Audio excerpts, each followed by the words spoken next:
नमस्कार, आप देख रहे हैं एएनबी न्यूज और मैं हूं आपके साथ चंद्रशेखर त्रिशूल।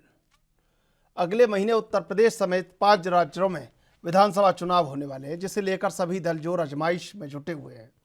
कहीं नेता पार्टी छोड़कर दूसरे दलों में जा रहे हैं तो कहीं सीट कटने से नेता बगावत कर रहे हैं।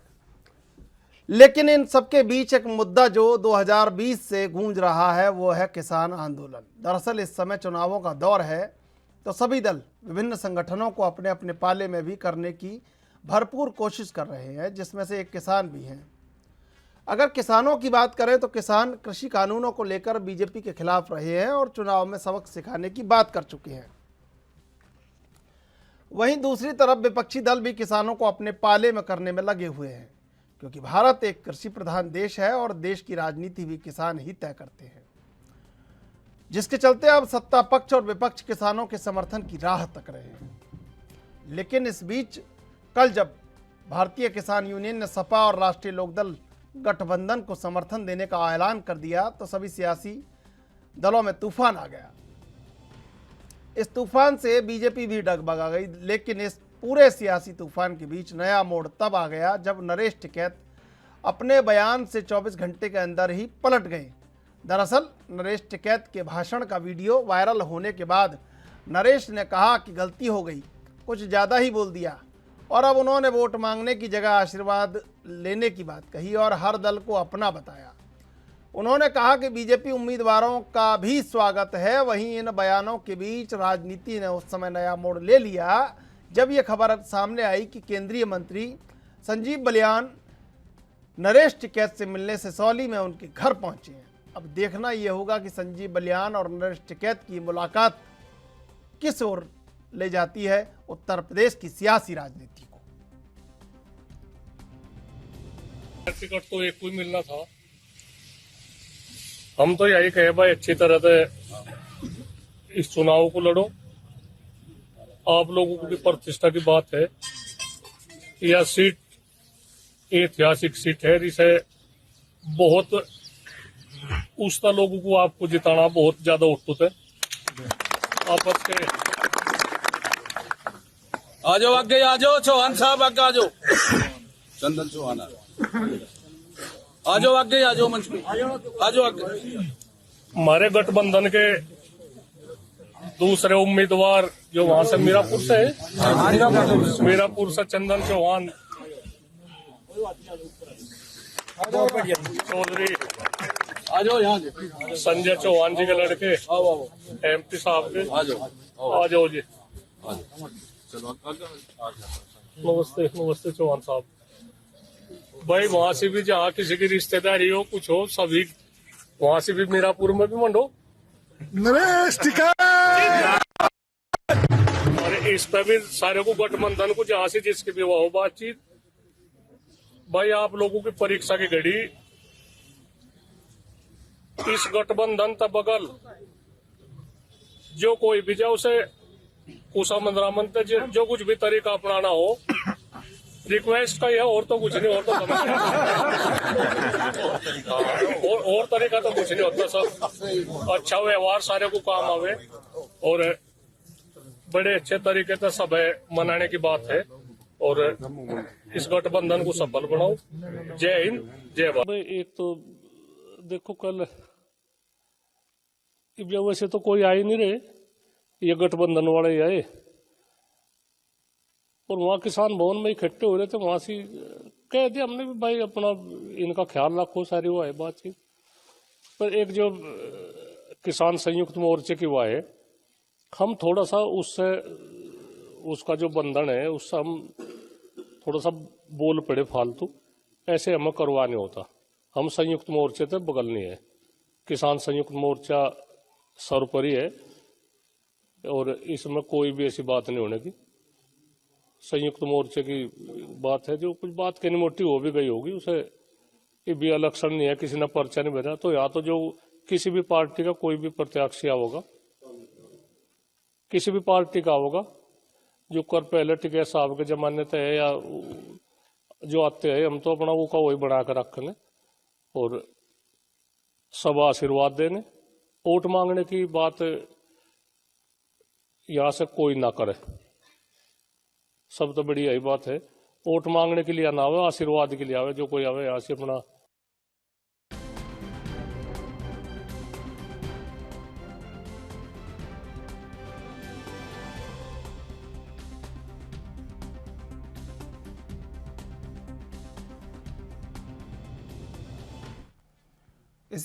इसी मुद्दे पर आज चर्चा करेंगे। हमारे साथ दो मेहमान जुड़े हुए हैं। सर्वेश्वर पाठक, राजनीतिक विश्लेषक, आलोक वत्स, बीजेपी नेता, स्वामी इंदर, किसान नेता। सर्वेश्वर पाठक जी, आपके पास आऊँगा। पहले आलोक जी से सवाल कर लेता हूँ। आलोक जी, अब ये सियासत के दरवाजे के पीछे क्या क्या छुपा होता है पता नहीं चलता। पहले राकेश टिकैत कह रहे थे कि राजनीतिक दल अपना खेत खुद जोत लें, फिर कल बयान आया, फिर आज बयान आया। क्या मायने हैं इन बयानों की, आपसे समझना चाहेंगे। राजनीतिक दल अपना खेत खुद जोत लें, ये आपके इसमें दो लोग बोल रहे हैं तो आवाज नहीं आ रही है। टेक्निकल अब सही हो गया होगा, आवाज आ रही है अब आपको? बोल रहा है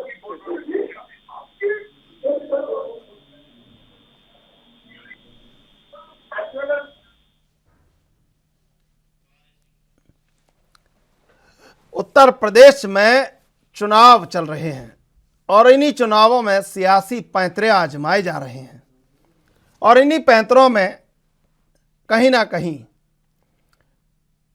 किसान संगठनों का नेतृत्व करने वाले राकेश टिकैत और नरेश टिकैत, भारतीय किसान यूनियन, वो कहीं एक बयान को लेकर अब लगातार, पहले बयान कुछ और, अब बयान कुछ और एक सियासी आशीर्वाद देने की जो बात, कहीं ना कहीं पर्दे के पीछे कुछ और है या कुछ नहीं है। ये जो चर्चाएं होती हैं और जो चर्चाएं बदलती हैं, उन सबको जन्म देता है। पहले बयान कुछ और था और अब बयान कुछ और है, तो साफ तौर से कहीं ना कहीं कोई गठजोड़ है। सर्वेश्वर जी, ये जो गठजोड़ चल रहा है किसानों का, जो किसानों की अगवानी कर रहे हैं जो संगठन, पहले भाकियू कह रहा था कि राजनीतिक दल अपना खेत खुद जोत लें, फिर आरएलडी और सपा के समर्थन की घोषणा हो गई, फिर वो भी ले लिया गया वापस, अब आशीर्वाद की बात कही गई है। तो इसका जरा मुझे मायना बताइए थोड़ा साफ करके कि तस्वीर क्या है। देखिए त्रिशूल जी, जो वेस्टर्न यूपी है उसमें 29 सीट्स आते हैं जो गुज्जर बहुल आबादी के सीट्स हैं, और उसमें जब अजीत सिंह जी थे तो कहीं उनका वर्चस्व था, इसमें कोई दो राय नहीं है। तमाम जाट वोटरों के बीच में उनका अपना एक वर्चस्व था, लेकिन फिर भी वो उतने सीट नहीं निकाल पाते थे। अब रही बात कि अजीत सिंह जी के जाने के बाद वो वैक्यूम जो क्रिएट हुआ, क्या उनके बेटे जयंत चौधरी जी पूरा कर पाएंगे, ये तो समय बताएगा। तो पिछले साल पिछले बार जब 2017 में असेंबली इलेक्शन हुए थे तो बीजेपी ने उस मतलब वेस्टर्न यूपी से 25 सीट जीते थे और बाकी के 2-2 सीट बीएसपी और एसपी को गया था। तो जब ये किसान आंदोलन शुरू हुआ और ये एक माहौल बनाया गया कि जाट जो है, वेस्टर्न यूपी के जाट लोग का जो वोट बैंक है वो बीजेपी से खिसकती जा रही है, जबकि ऐसा कुछ नहीं था। कुछ हाँ जरूर उनमें वो आई होगी परेशानियां, लेकिन सच कोई मास से जो वोट कहते हैं खिसकना वो नहीं था। वो राकेश टिकैत जी द्वारा एक हवा बनाया गया, उसका अब आप देख सकते हैं कि राकेश टिकैत जी पहले भी बंगाल चुनाव में जाके बीजेपी के अगेंस्ट प्रचार करके आए, लेकिन अभी अगर हम आप देखें कि अगर जयंत चौधरी और एसपी में गठबंधन है और जो टिकट की बांटा गया है तो उसमें से कितने उस क्षेत्र में 9 लोगों को टिकट दिया गया उस गठबंधन में और जाट कितने 16।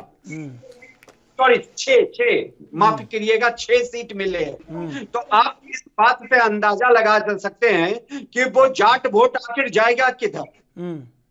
जो जाट के नाम पे आप वोट मांग रहे हो और आपको क्या जाट नेता नहीं दिख रहे हैं वहां पे? तो ये जो मिलना है नरेश टिकैत से संजीव बालियान जी का, ये चुनाव के समय एक कयास आप जो भी लगा लीजिए, कोई भी किसी भी करवट बैठ सकता है। तो मेरे को लगता है कि जितने भी किसान के हित के काम बीजेपी ने किया है वो छोटे मझोले किसानों को फायदा हुआ है। जो किसान सम्मान निधि के पैसे गए हैं वो छोटे मझोले किसान के खाते में डायरेक्ट गए हैं। उसमें जाट भी शामिल होंगे, जाट किसान, और ब्राह्मण किसान भी शामिल होंगे, और कोई अगर जाटव किसान होगा तो वो भी शामिल होगा। तो उनको बात का है कि हाँ, अगर सरकार कोई काम कर रही है तो किसानों के हित के लिए कर रही है। तो मेरे ख्याल से एक सकारात्मक पहलू देखना चाहिए। अगर नरेश टिकैत जी अंदर आने से बीजेपी सपोर्ट करे तो ये जाट समाज के लिए और किसानों के हित में ही होगा, न कि उसके लिए बुरा होगा। नहीं, ये तो हम लोग कैसे तय कर सकते हैं सर्वेश्वर पाठक जी। हम तो सिर्फ उन बातों का सियासी एक विश्लेषण कर सकते हैं। ये तय हम कैसे कर सकते हैं कि कहाँ पे क्या होगा और किसके फायदे में कौन रहेगा। आलोक जी, आवाज आ रही है आपको? त्रिशूल जी, आपका कहना सही है, हम विश्लेषण कर सकते हैं, लेकिन आप हिस्ट्री उठा के देख ले तो और उससे एक आकलन लगाया जा सकता है कि अगर संजीव बालियान जी नरेश टिकैत जी से मिले हैं और राकेश टिकैत जी अपना रुख नरम कर रहे हैं, और अगर उस गठबंधन को नहीं मतलब ओपनली आके अगर सहयोग कर रहे हैं और अंदर अंदर वो जाट वोटों को अगर बीजेपी की ओर करने की कोशिश करेंगे तो इसमें जाटों का तो फायदा निहित ही निहित है, इसमें कोई दो राय नहीं है। मैंने कहा ना, जो जाटों के वोटों के लिए कहते हैं कि हम जाटों के रखवाले हैं, आरएलडी, वो तो अपने नेता को टिकट नहीं दे रहे हैं, जबकि बीजेपी जाट लीडर और लीडर को टिकट दिए हैं। मैं आऊंगा आपके पास तो सर्वेश्वर जी। इस कयास को आप कैसे नकार सकते हैं? मैं आऊंगा आपके पास सर्वेश्वर जी। स्वामी इंदर जी, स्वामी इंदर जी, आवाज मिल रही है आपको? स्वामी इंदर जी, आपसे तो कतई उम्मीद नहीं थी सियासत की, आप भी सियासत करने लगे, आप भी करने लगे। तारीख को संयुक्त किसान मोर्चे की मीटिंग दिल्ली में हुई थी। उसके अंदर स्पष्ट कहा गया था जो राजनीति के अंदर जाएंगे, वोट की राजनीति में, किसान राजनीति करता है और वोट मांगने की या किसी दलीय राजनीति में जो भी जाएगा उसे संयुक्त किसान मोर्चे से बाहर होकर काम करना होगा। इसलिए आपने देखा कि पंजाब की 22 जत्थेबंदियां, हरियाणा से गुलाम सिंह चरूनी जी, तमाम ऐसे लोगों को बाहर का रास्ता दिखाया गया है। अगर ऐसे में अगर हम उत्तर प्रदेश की धरती से हमें ऐसी खबर मिलती है जहां पर अभी किसान अपने इंसाफ की लड़ाई लड़ रहा है, लखीमपुर खीरी के अंदर आप देख सकते हैं क्या स्थिति है किसान की। वहां पे अभी जो है उनको जो है किसानों को मुआवजा तो बड़ी दूर की बात, किसानों को न्याय मिलना बड़ी दूर की बात, उल्टा ही लखीमपुर खीरी के अंदर 4 हमारे किसान साथियों के ऊपर 302 का मुकदमा दर्ज करके उन्हें अंदर डालने का काम किया गया। जबकि एसआईटी जो सुप्रीम कोर्ट की निगरानी में काम कर रही है उसने स्पष्ट कह दिया है कि इसमें षड्यंत्र है। तो यानी कि भारत सरकार को चाहिए था कि जो अजय मिश्रा जी टैनी जी हैं, जो गृह राज्य मंत्री हैं भारत सरकार, उनको तुरंत प्रभाव से मुक्त कर देना चाहिए था। ये तमाम ऐसी बातें हैं। तो सर अभी तक स्वामी इंदर जी, फिर संजीव बालियान की और राकेश टिकैत की मुलाकात किस लिए हो रही है? ऐसे ही? वही बात मैं आपसे कह रहा हूँ, ये बड़ा दुर्भाग्यपूर्ण होगा इस आंदोलन के लिए। अगर राकेश जी टिकैत जैसे बड़े गद्दावर नेता जो लगातार किसानों के चहेते बने हैं, हम तो उनसे अनुरोध करेंगे ऐसी कोई छोटी बात ना करे जिससे आंदोलन को नुकसान हो और किसानों के मान सम्मान को ठेस पहुंचे। हम स्पष्ट कर देना चाहते हैं, संयुक्त किसान मोर्चा और किसान कतई किसी दलगत राजनीति के दलदल में फंसना नहीं चाहता। किसान अपनी मांगों को लेकर दिल्ली की ओर बढ़ा था ये आंदोलन स्थगित किया गया है, ना कि बंद हुआ है, ना ही अपने मुकाम पे पहुंचा है। भारत सरकार के द्वारा जो 5 बातें किसानों की मानी गई हैं, अभी तक उन पे कार्रवाई तक नहीं हुई है। एमएसपी को लेके जो भारत सरकार ने कहा था किसानों को कमेटी का गठन किया जाएगा, कमेटी का गठन तक नहीं हुआ है। और आप देख रहे हैं, किसान भी सुन रहे हैं, लगातार पूरे भारत के अंदर बीजेपी सरकार के जो मंत्री हैं वो अलग अलग सूबों में जाकर, अलग अलग राज्यों में जाकर, यहाँ तक उत्तर प्रदेश की धरती से भी कलराज मिश्र जी जैसे अब बड़े गद्दावर नेता ये कह रहे हैं कि ये कानून वापिस आ सकते हैं। तो किसानों को समझना होगा और नेताओं को समझना होगा कि सरकार ने सिर्फ लॉलीपॉप दिया है, किसानों के मसले हल नहीं हुए हैं। अब सर इसलिए देखिए किसी स्वामी भी जी, दलगत राजनीति में नहीं जाना चाहिए। स्वामी जी आपके पीछे भाकियू का बैनर लगा है, आप उपाध्यक्ष हैं किसान यूनियन, भारतीय किसान यूनियन के, तो मुझे बिल्कुल समझ में नहीं आ रहा राकेश टिकैत की भाषा क्या है, नरेश टिकैत की क्या है और स्वामी इंदर की भाषा क्या है। मुझे बिल्कुल भी तीनों में कहीं से कहीं तक कोई तारतम्य, कोई रिदम नजर नहीं आ रहा है। चंद्रशेखर जी, ये बड़ा दुर्भाग्य है आज किसानों के लिए। आज किसान जो है, जो आंदोलन, पवित्र आंदोलन को लेकर चला था, और हमारे कुछ साथी दलगत राजनीति के शिकार होते जा रहे हैं। और ऐसे में उत्तर प्रदेश में सबसे बड़े नेता, लोकप्रिय नेता अगर ऐसी काम करते हैं जो लगातार पीढ़ी दर पीढ़ी किसानों के मसीहा हैं, और उनको हम पूछते हैं, आदरणीय है, आपके चैनल के द्वारा माध्यम से मैं हाथ जोड़ के बेनती कर रहा हूं कि ऐसा कोई कार्य ना करे जिससे किसानों को नीचा दिखना पड़े। ये आपका व्यक्तिगत स्टैंड है, आपको भी कहीं दुख हुआ है। स्वामी इंदर इस बात से दुखी है अगर ये हो रहा है तो, मैं जहां तक समझ रहा हूं आपको। ठीक है जी आलोक जी, जी आलोक जी आपने मजबूर कर दिया। जिस तरह मुलाकात की बात चल रही है और जिस तरह बयान पलटा है, कहीं ना कहीं बीजेपी का प्रभाव नजर आ रहा है। आशीर्वाद गठबंधन के बयान से अब आशीर्वाद पे आ गए। ऐसा है त्रिशूल जी कि देखिए, ये किसान आंदोलन को सबसे बड़ा डेंट लगा जब सबसे इस किसान आंदोलन में सबसे ज्यादा सक्रिय पंजाब के लोग थे। जो भीड़ में भी दिखती थी उसमें ज्यादातर पंजाब के लोग ही दिखते थे, और उन्होंने पंजाब में अलग करके अपना एक पॉलिटिकल पार्टी बना लिया। तो समझिए कि 50% से ऊपर डेंट तो वही हो गया कि सबसे ज्यादा उग्र पंजाब के लोग थे। आपने हर रैली में भी देखा होगा, ज्यादातर सरदार ही नजर आते थे। तो एक कमजोरी तो वहां आ गई। उसके बाद जिस तरीके से राकेश टिकैत और नरेंद्र टिकैत का बयान आ रहा है, इससे लगता है कि ये भी पॉलिटिकल बयान दे रहे हैं। और सुबह में कुछ बयान दिया, शाम में कुछ बयान पलट दिया। इससे भी ये संदिग्ध होता है कि क्यों पलट दिया, क्या कारण थे। तो ये सब चीजें लोगों के जहन में एक शंका पैदा करती है कि किस कारण से ऐसा हुआ। स्वामी इंद्रेश जी अगर दुखी हैं तो उनका दुखी होना जायज है। ये आंदोलन कुछ दूसरा रुख ले रहा है, कोई दूसरा रास्ता अपना रहा है। इसको पॉलिटिकल तो कहीं से होना बनता ही नहीं था। अगर ये पॉलिटिकल बन गया तो ये आंदोलन की धार ही कुंद हो जाएगी, ये फिर कहीं के नहीं रहेंगे।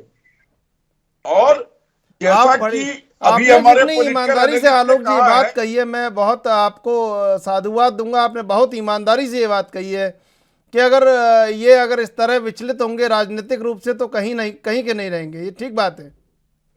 और जो प्रधानमंत्री के सम्मान निधि योजना में जो किसानों को डायरेक्ट लाभ हुआ है, वो सब चीजें कहीं छुपी नहीं रहेंगी।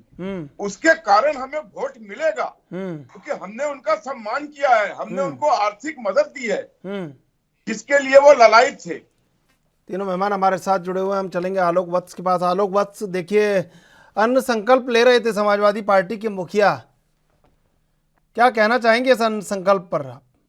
देखिए, उन्होंने प्रेस कॉन्फ्रेंस में कहा कि भारतीय जनता पार्टी जी नियमों का उल्लंघन करके आचार संहिता का उल्लंघन कर रही है।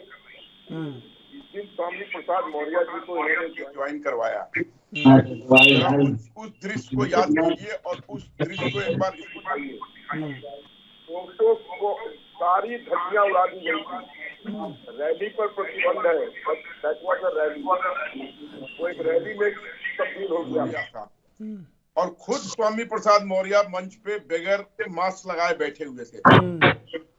तो प्रत्यक्षम किन प्रमाणम, आप तो साफ प्रमाण दे रहे हैं कि आप धज्जियां उड़ा रहे हैं चुनाव आयोग के आचार संहिता का, और आप हमारे ऊपर उंगली उठा रहे हैं। दिखाइए कौन सा वीडियो है, कौन सा रैली है जो हमने किया है उनके आदेश आने के बाद। और आज ये बात कर रहे हैं किसानों की। सबसे ज्यादा गन्ना का भुगतान बढ़े हुए रेट पर योगी जी के नेतृत्व में, योगी जी के शासनकाल में हुआ है। सम्मान निधि के पैसे योगी जी के राज में दिया गया है किसानों को। और ये बात कर रहे हैं कि इन्होंने क्या किया किसानों के लिए, इतने दिन तक ये पावर में थे, सिर्फ लूटने का काम किया है। चाहे नोएडा जैसे शहर को इन्होंने और बहन मायावती जी ने करोड़ों करोड़ों रुपए लूट के ले गए यहाँ से, और आज बदहाली में छोड़ दिया इस पूरे जगह को। इंच इन्होंने बेच दिया। ये बात कर रहे हैं भारतीय जनता पार्टी को उंगली उठा रहे हैं। हमने जितने शौचालय बनाए, हमने जितने घर बना के दिए, हमने एक्सप्रेसवे बनाया, हमने कानपुर में मेट्रो दौड़ाई, हम अन्य जगहों पर भी मेट्रो पे काम चल रहा है। हमने राज्य के हर डिस्ट्रिक्ट में एक मेडिकल कॉलेज दिया। हमने बुंदेलखंड में 45 वर्षों के बाद पानी पहुंचाया। हमने गैस योजना के तहत हजारों लोगों महिलाओं को गैस उपलब्ध कराया। क्या बात कर रहे हैं? उनके पास कोई कार्य का लिस्ट है? बताएं तो सही कि हमने ये किया, सिर्फ लूटने के अलावा। और दूसरी बात, आज प्रधानमंत्री मोदी के 3 भाई हैं, 18 रिश्तेदार है, सब काम कर, कोई नाम भी नहीं जानता उनका, सब काम करते हैं और अपना पेट भरते हैं। योगी जी की बहन खून बेचती है और सब अपना गुजारा करती है। और इनके परिवार के 34 आदमी विभिन्न पदों पर विराजमान है। इनकी आय क्या थी मुलायम सिंह जी की शुरुआत में, और आज ये कितने करोड़ पे पहुंच चुके हैं? कहां से आ गया वो पैसा? कौन सा व्यापार कर लिया इन्होंने? योगी जी की बहन का पैसा लूटा। आलोक जी, योगी जी की बहन फूल बेचती हैं और वो उनके मित्र इत्र बेचते हैं, ऐसा कह रहे हैं क्या आप? नहीं, उनका कोई मित्र इत्र नहीं बेचता है। योगी जी और मोदी जी का कोई नहीं है जिसके लिए वो धन इकट्ठा करें। नहीं, सपा के जो मित्र हैं वो इत्र बेचते हैं, ऐसा कह रहे हैं? सपा के मित्र इत्र बेचते ही हैं, इसमें कोई शक है? समाजवादी इत्र का इजाद हुआ, जो शायद आपने भी। चलिए, मैं आ रहा हूँ आपके पास।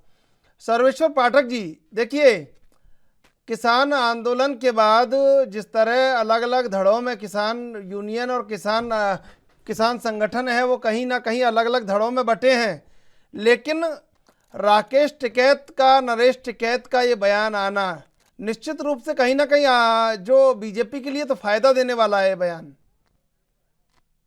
आपका कहना सही है। देखिए, अगर शुरुआती दौर से आप किसान आंदोलन को देखें तो ये किसान आंदोलन नहीं था। जो बीजेपी विरोधी पार्टियां थी उनको इन्होंने मंच दिया और खुला मंच दिया। वहां से इन्होंने क्या क्या नहीं लगाए। जो सीएए में गिरफ्तार थे उनके लिए इन्होंने मांग कर दी कि इनको रिहा किया जाए। तो ये किस तरीके का किसान आंदोलन था? स्वामी जी जरा इस पे भी प्रकाश डालेंगे। दूसरी बात कि अगर एक भाई इतना अरबपति बन गया तो भाई दूसरे भाई को भी तो देखना पड़ेगा ना, कि उसी किसान आंदोलन से उसी फादर के बेटे, जो फादर किसानों के मसीहा कहे जाते थे राकेश टिकैत जी के, तो दूसरे भाई को भी तो अपना जमीन तलाशना पड़ेगा। और मैं मानता हूं कि अगर किसानों का सचमुच में कुछ समस्या है तो आप सरकार से बैठ के बातें करिए और उस समस्या को बातचीत से सुलझाया जा सकता है। ऐसे अराजक तत्व की तरह बिहेव करने से नहीं होगा, चाहे वो राकेश टिकैत जी हो चाहे नरेश टिकैत जी हो।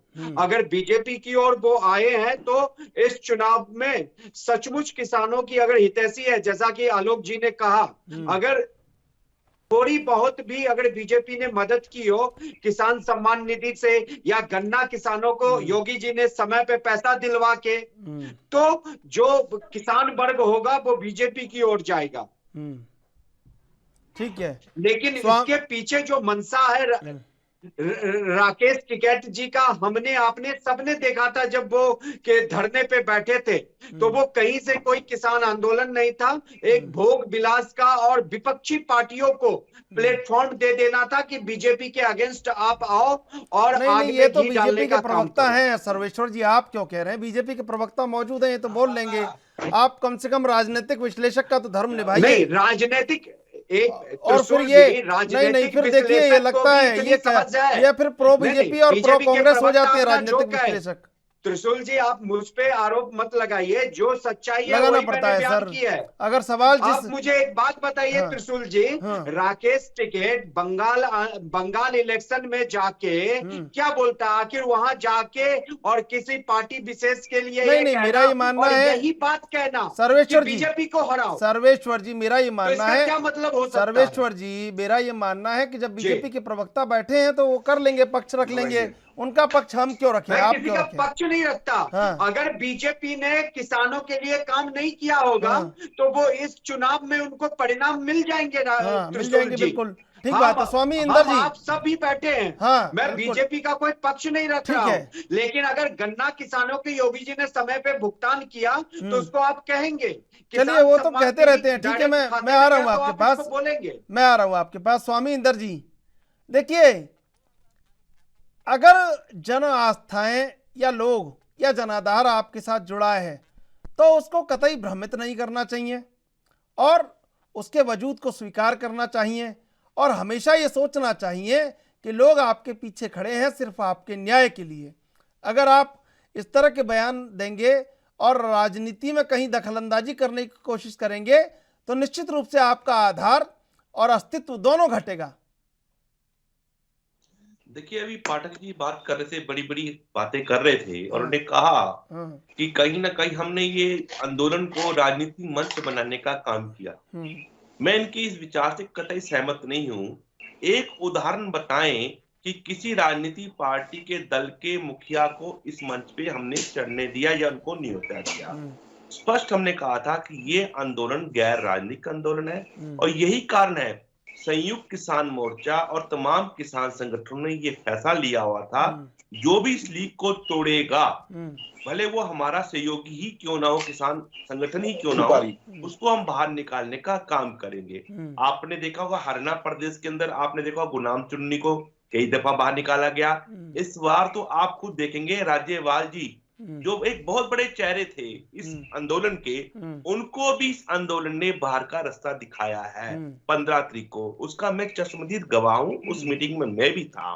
तो आज जो हमारे पाठक जी बोल रहे हैं और तमाम साथी बोल रहे हैं, ये बात जो है तर्कसंगत नहीं है। मैंने तुरंत कहा, नरेश टिकैत जी ने अगर ऐसा बयान दिया दुर्भाग्यपूर्ण है और उनका माफीनामा भी आ गया। उसके बावजूद भी मैंने कहा है कि संयुक्त किसान मोर्चे में राजनीति को कोई जगह नहीं है, दलगत राजनीति की। हाँ, किसान राजनीति कर सकता है, किसान वोट डाल सकता है, किसान इलेक्शन भी लड़ सकता है, पर संयुक्त किसान मोर्चे के बैनर का इस्तेमाल नहीं करेगा। ठीक है, जो इस्तेमाल करेगा उसको हम इस आंदोलन से बाहर का रास्ता दिखाएंगे। कुछ पूछना चाह रहे हैं सर्वेश्वर पाठक आपसे, किसान आंदोलन में सर्वेश्वर पाठक कुछ पूछना चाह रहे हैं आपसे। जी स्वामी जी, आपने मुझे कहा कि जो मैंने कहा वो कतई सही नहीं है, लेकिन आप मुझे ये बताइए, आपके महान नेता राकेश टिकैत जी चुनाव के समय बंगाल जाके बीजेपी के अगेंस्ट प्रचार करके आए और वहां पे लड़ कौन रहा था? वहां पे पॉलिटिकल पार्टी में कांग्रेस थी, लेफ्ट खत्म हो गई थी, कांग्रेस खत्म हो गई थी, बीजेपी और टीएमसी में मुकाबला था। तो ये तो सीधा था कि आप टीएमसी की सहायता कर रहे थे। यहाँ पे अरविंद केजरीवाल जी आपको सारी सुविधाएं गाजीपुर बॉर्डर पे प्रोवाइड करवा रहे थे, तो आप कैसे नहीं अपने पॉलिटिकल मंच से सीएए के अपराधियों को कह रहे थे कि रिहा कर दीजिए? तो ये कैसे हम मान ले कि वो केवल किसान हितैषी मंच था? जी पहली बात तो बता दें, जवाब ले लीजिए, जवाब ले लीजिए। बात बड़ी करता हूं, पहला तो हम एक क्लिप बताते हैं कि संयुक्त किसान मोर्चा ने मिशन बंगाल चलाया था उस आंदोलन में हमने क्लियर कहा था कि बीजेपी को कतई वोट नहीं डालना, क्योंकि ये 3 काले कानून लेके आई है।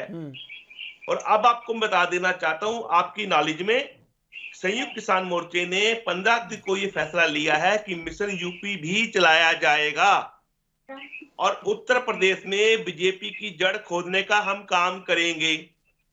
और इसमें जो भी राजनीतिक दल उसको हरा सकता है, किसान अपने विवेक से उसको वोट डालने के लिए स्वतंत्र है। हम राजनीति करते हैं पर दलगत राजनीति नहीं करते। हम संवैधानिक तरीके से अपने अधिकारों का पालन करते हैं, ये स्पष्ट कर देना चाहते हैं। हम इस देश की राजनीति को स्पष्ट करने निकले हैं। आलोक वत्स कुछ कहना चाह रहे हैं। मैं आ रहा हूँ स्वामी जी। आलोक वत्स कुछ कहना चाह रहे हैं जी। आलोक जी। आदरणीय इंद्रेश जी, मैं आपसे सिर्फ एक ही बात पूछना चाह रहा हूँ कि आप तो इस बात से सहमत होंगे ना कि किसान आंदोलन के 60% लोग जो सिख थे, पंजाब के थे, उन्होंने अलग होकर अपनी एक राजनीतिक पार्टी बना ली, तो आप 40% पर रह गए।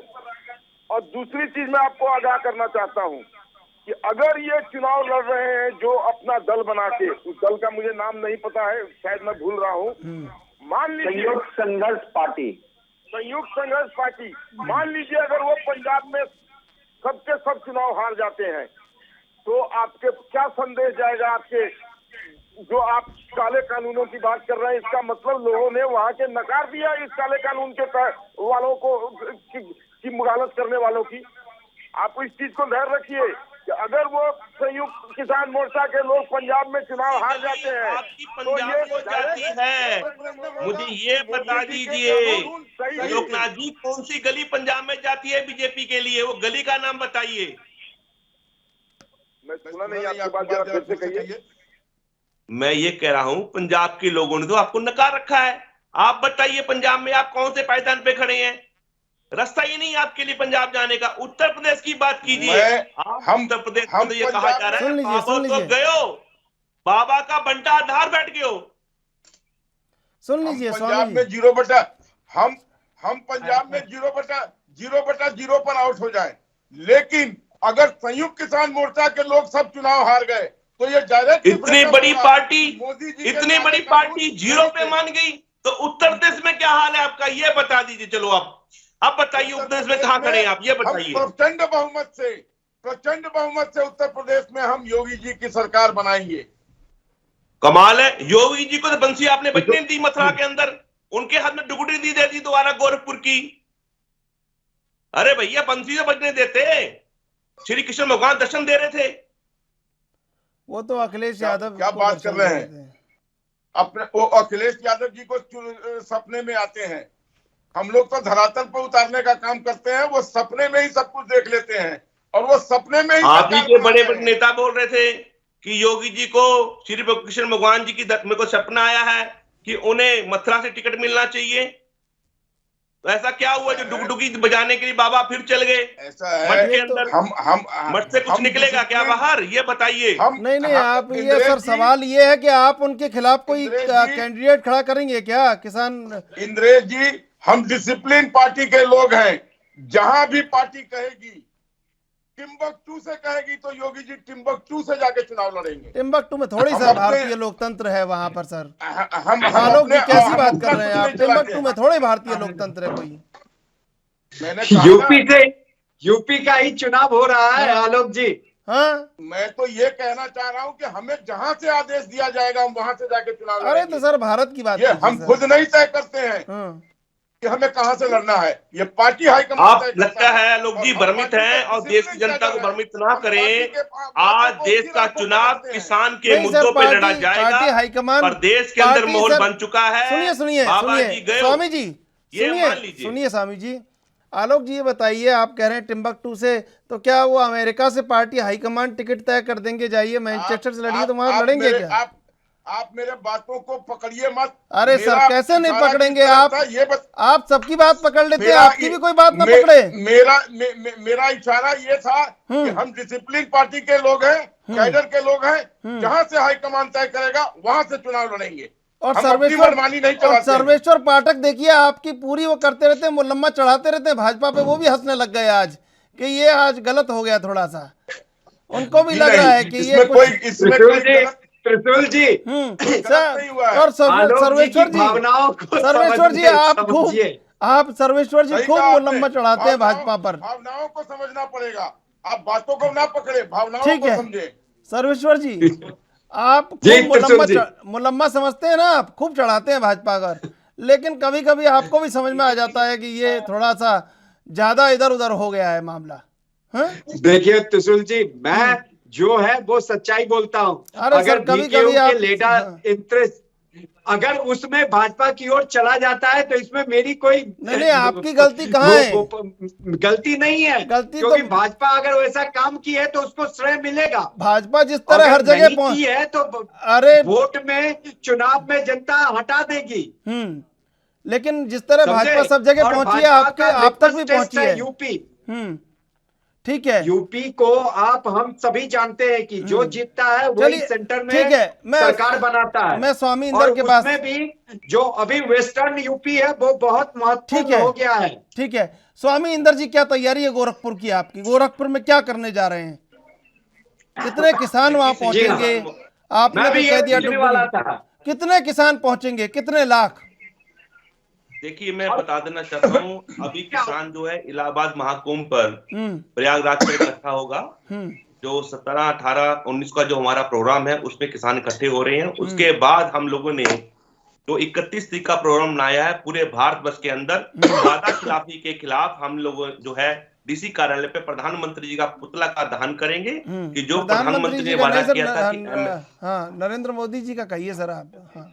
बिल्कुल, नरेंद्र मोदी जी का जो है हमें पुतला दहन करेंगे। उसके लिए बताया जाएगा कि आपने जो देश के जनता के साथ विश्वासघात किया, आपने वादा किया था कि हम जो है एमएसपी को लेके विश्वासघात कहाँ किया है सर? अभी तो कमेटी बन रही है, सब काम चल रहा है, अभी तो प्रक्रिया तक अभी तक किसान जत्थेबंदियों को, त्रिशूल जी बता देना चाहता हूँ, किसान जत्थेबंदियों के साथ कोई वार्तालाप नहीं हुई। ना ही उत्तर प्रदेश के अंदर किसानों के ऊपर मुकदमे दर्ज हुए थे वो वापस लिए गए, ना ही मुआवजे की बात हुई है। तो सर आप भी इतनी जल्दबाजी में थे, आप इनके जवाब का इंतजार कर रहे थे और आपने भी झोली डंडा उठाया चल दिया। आप भी इंतजार करते? नहीं सर, देखिए आप एक तरफ कह रहे थे देश में कोरोना महामारी है, देश के अंदर लोग परेशान है, रास्ते जाम है, तमाम इन बातों को लोकतंत्र को बड़ा मानते हुए किसानों ने लोकतंत्र की जो है विश्वास किया। यही कारण है कि आज किसान संगठनों में लोकतंत्र बहाल है।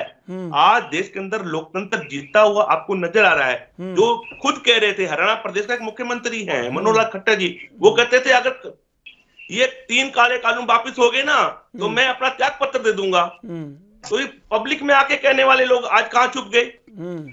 तो मैं ये कह देना चाहता हूँ, आज लोकतंत्र की जीत हुई है। उस संसद के अंदर जहां ये काले कानून पास हुए थे, उसी संसद में संसदीय प्रणाली द्वारा ये काले कानून को वापस लिया गया, यानी देश के अंदर लोकतंत्र बहाल हुआ है। मैं ये बता देना चाहता हूँ कि 1 तारीख से मिशन यूपी शुरू किया जाएगा।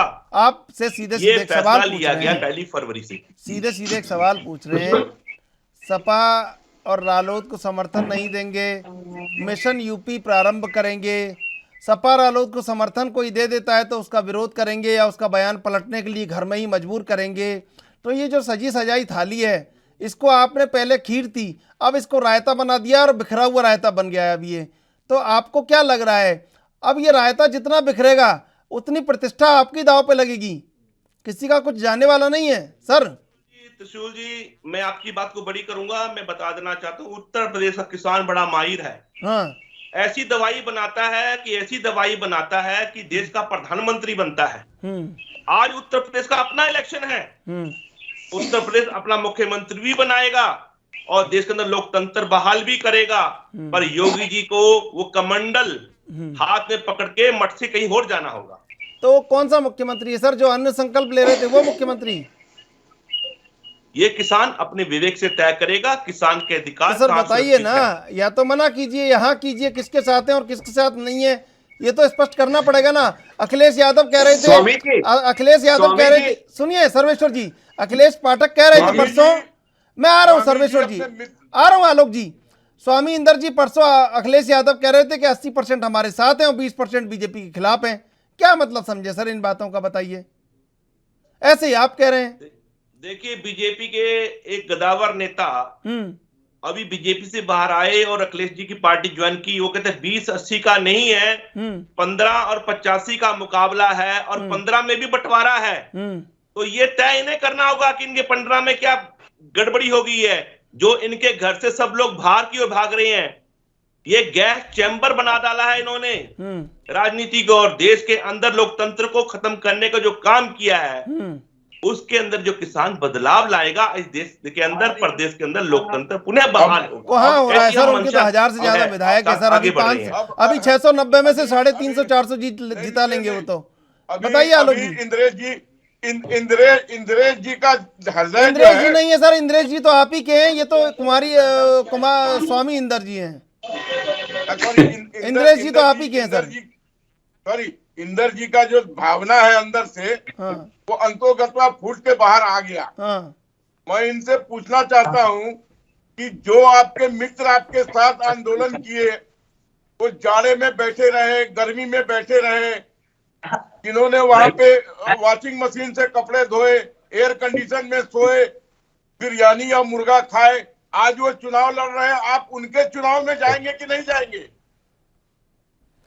आपके मित्र हैं। आप ये बताइए कि इस आंदोलन में आपने पिज्जा देख लिया, इस आंदोलन में आपने वॉशिंग मशीन देख ली, आप बताइए कितने किसान इस वीर गति को प्राप्त होते इस आंदोलन में आपके काले कानून की वजह से? ये बता दीजिए। वीर गति को प्राप्त हुए हैं, मैं उनको सैल्यूट करता हूं, लेकिन वीर गति को प्राप्त तो जाके मुख्यमंत्री को बताइए ना, उनके पास तो आंकड़ा ही नहीं है। योगी जी का क्या योगदान था उनके मरने में? तो योगी जी को बताइए कि भैया इतने किसान, 715 से अधिक किसान वीर गति को प्राप्त हो गए, उनका मुआवजा दे दीजिए।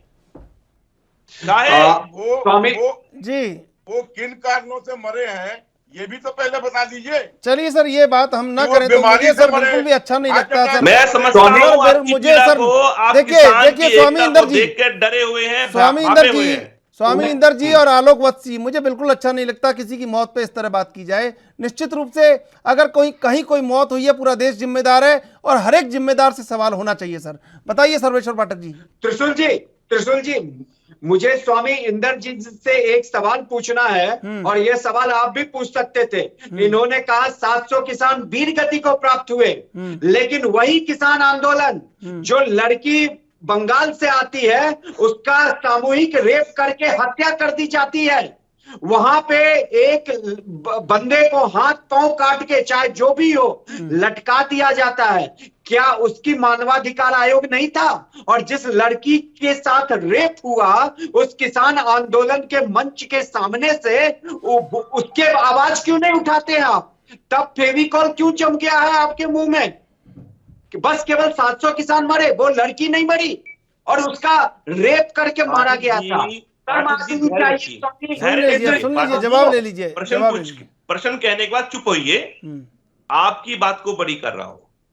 किसान संगठनों ने कभी ऐसी अमानवीय घटना का कभी भी जो है सहयोग नहीं किया है, हमने खंडन किया है। वो बेटी तो आपकी भी है, वो बेटी हमारी भी है। सुन लीजिए सर्वेश्वर जी जवाब, सर्वेश्वर जी जवाब ले लीजिए। बेटी है जी, अगर भारत की बेटी के साथ कोई ऐसा करेगा तो किसान उसके विरोध में खड़ा होगा। अपनी बहन बेटी की आबरू के लिए हम सदाई अपनी बेटियों के सिर पे खड़े हैं।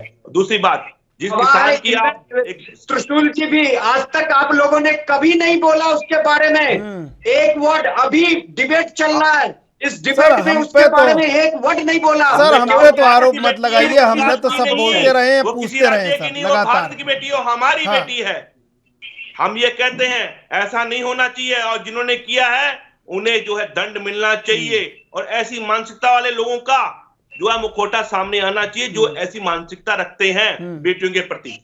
दूसरी बात ये है, जो आप बता रहे थे, जो को शामिल किया था, तो इसका पूरा जिम्मेवारी आपको लेना चाहिए। अरे सुन तो लीजिए क्या कह रहे हो, जवाब तो सुन लीजिए उनका। जी स्वामी जी। मैं जवाब मुझे लगता है कि ये जो मेरे साथी बैठे हैं पाठक जी, ये बीजेपी का पक्ष रखने बैठे हैं। ये जो पत्रकारिता होती है उसको ये विश्वास नहीं रखते। आपको पत्रकारिता में विश्वास होना चाहिए। आप विश्लेषक के तौर पर बैठे हैं, आप किसान को देखिए, इस देश के परिवेश को देखिए, इस देश के अंदर दलगत राजनीति को देखिए कि राजनीति कहां से कहां चलेगी। मैं आपसे पूछना चाहता हूं आज अमेरिका, इंग्लैंड जैसे देश दुनिया पे राज कर रहे हैं, वहां पे तो मात्र एक ऋतु है। भारत में 6 ऋतुएं हैं। 6 ऋतु होने के बावजूद इस देश में अन्न के भंडार भरे पड़े हैं। किसान मेहनतकश आदमी है, देश का पेट भरता है, उसका पेट क्यों खाली है, उसके पाँव में जूता क्यों नहीं है, उसका बच्चा अच्छे स्कूल कॉलेज में नहीं क्यों पढ़ सकता, आप इसके पर क्यों नहीं चर्चा करते? आज किसान की स्थिति देश की आजादी से बाद की से बदतर स्थिति क्यों है? हमारे घरों के अंदर हमारी माओ के गले के अंदर हंसली हुआ करती थी सोने की, पाँव में जो है कड़े हुआ करते सोने के। आज देखिए स्थिति क्या है, किसान के पास तन ढकने के लिए कपड़े नहीं है। तो ये राजनीति जो है देश के हित के लिए कर रहे हैं कि बड़ी बड़ी कंपनियों का पेट भरने के लिए कर रहे हैं? मैं ये बात आपसे चर्चा करना चाहता हूं, आप बताइए सही किस कारण आज देश का किसान पिछड़ गया है? ठीक है स्वामी इंद्र जी, आलोक वत्स कुछ कहना चाह रहे हैं। जी आलोक जी। स्वामी इंद्र जी, मेरा आपसे 2 प्रश्न है। एक कि आप बताएं कि आप अपने मित्रों को जिन्होंने आपके साथ आंदोलन में शहीद हुए, जिनके परिवार वो जब चुनाव लड़ रहे हैं, उनके चुनाव में प्रचार करने आप जाएंगे कि नहीं? और अगर वो सब लोग हार गए तो उसके बाद जो मैसेज जाएगा उसको आप एक्सेप्ट करेंगे कि नहीं? दूसरा कि आपने कहा कि किसान बदहाली में आज खड़ा है, तो 60 साल के कांग्रेस के रूल में क्यों नहीं किसानों की उन्नति हुई? आज मोदी जी के नेतृत्व में किसानों को तो फायदा पहुंच रहा है, उनके खातों में पैसे जा रहे हैं, उनको उनके पदार्थों का उचित मूल्य मिल रहा है, बढ़ा के मिल रहा है। उस पर आप हम पर उंगली उठा रहे हैं। लेकिन 60 साल जो किसानों को बदहाली में रखा कांग्रेस, उस पर आप कुछ बोलने को तैयार नहीं है। देखिए स्वामी इंद्र आलोकनाथ जी, मुलायम सिंह और मायावती जी का राज था। रुकिए आपके प्रश्न का जवाब दे दूं, आपके प्रश्न का जवाब दे दूं। स्वामी इंद्र जी देखिए, स्वामी इंद्र जी जवाब देने से पहले, स्वामी इंद्र जी जवाब देने से पहले सुन लीजिए कि ये जो आलोक वत्स कह रहे हैं बड़ा गंभीर सवाल कह रहे हैं, 2 बार इन्होंने कहा बड़ा गंभीर सवाल है कि अगर वो लोग हार जाते हैं तो फिर क्या समझा जाए इस बात को? पहली बात तो इनका सवाल का मैं जवाब देना चाहता हूं। शायद ये सुन ही नहीं पाए पहली चर्चा से कि 15 तारीख को दिल्ली के अंदर संयुक्त किसान मोर्चे की मीटिंग हुई। जो दलगत राजनीति करना चाहते हैं या किसी राजनीतिक पार्टी का हिस्सा बनना चाहते हैं, उन्हें हमने बाहर का रास्ता दिखा दिया है। खुद राज्यपाल बलवीर सिंह राज्यपाल जी को। बिल्कुल समय समाप्त हो रहा है। स्वामी इंद्र, सर्वेश्वर पाठक, आलोक वत्स तीनों का धन्यवाद डिबेट में जुड़ने के लिए। कहीं ना कहीं किसान राजनीति चल रही है और किसान संगठन लगातार जिस तरह का सियासी बयान जारी कर रहे हैं, इससे ऐसा लगता है कि जो किसानों, और अभी के लिए बस इतना ही। आप देखते रहिए ताजा तरीन खबरों के लिए ANB न्यूज।